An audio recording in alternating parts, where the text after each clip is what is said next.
سلام. اليوم غندير معكم الكبده ديال الدجاج بواحد الطريقه كتجي لذيذه بزاف. اللي كلاها عندكم غادي يسولكم بالطريقه باش درتوها. هي بسيطه ولكن صدقوني كتجي معتبره.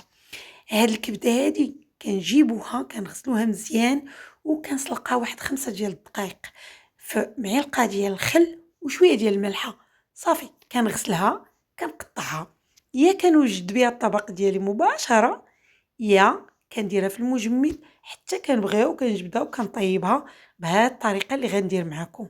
كتجي لذيذه بزاف صدقوني. ممكن ديروا بها ساندويتشات، ممكن تحطوها في الطبسيل بحال هكا وتاكلوها كيما حبيتو. المهم غنشارك معكم الفكره وانتم ممكن ديروها بالطريقه اللي بغيتو. بقاو معايا. هاد الكبده انا عندي في المجمد سلقتها كما قلت لكم في الحامض وشويه د الملحه، ومن بعد خزنتها في المجمد حتى جيتها وجبدتها. هنا غنقطعوا واحد جوج بصلات، انا عندي شويه صغار وشويه وواحد الفلفله خضراء عندكم بالالوان ديروها. توابل غنديروا ملحه، غنديروا البابريكا واحد جوج معالق صغار، شويه ديال الابزار ولا عندكم الحار ديروه الا بغيتو الحار، وشويه ديال الكمون وصافي. هادشي غنديرو، والقزبور مطحون حبوب.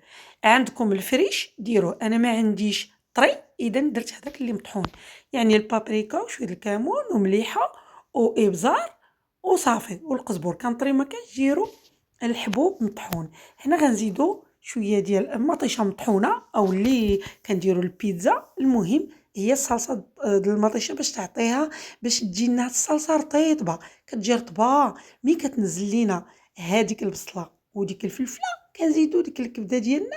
حنا اصلا الكبده راه مسلوقه هي 5 ديال الدقائق، اذا غادي غير نردوها على ديك البصيله وهذيك الفلفله اللي كتكون هبطات ومع دوك التوابل، وكنبقاو نحركوها باش تشرب لينا بلا ما نساو الزيت. راني درت الزيت في الاول ديال الفيديو، درت زيت الزيتون كتعطيها مذاق زوين اللي كتكون خفيفه ما تكونش ريحتها مجهده.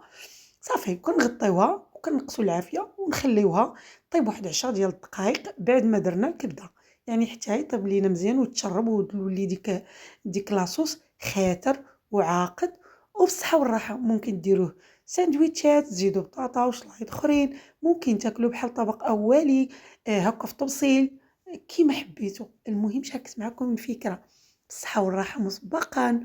وإلا عجبكم الفيديو وعجبتكم هاد الكبده بهاد الطريقه هادي خليو لي واحد التعليق باش تشجعوني.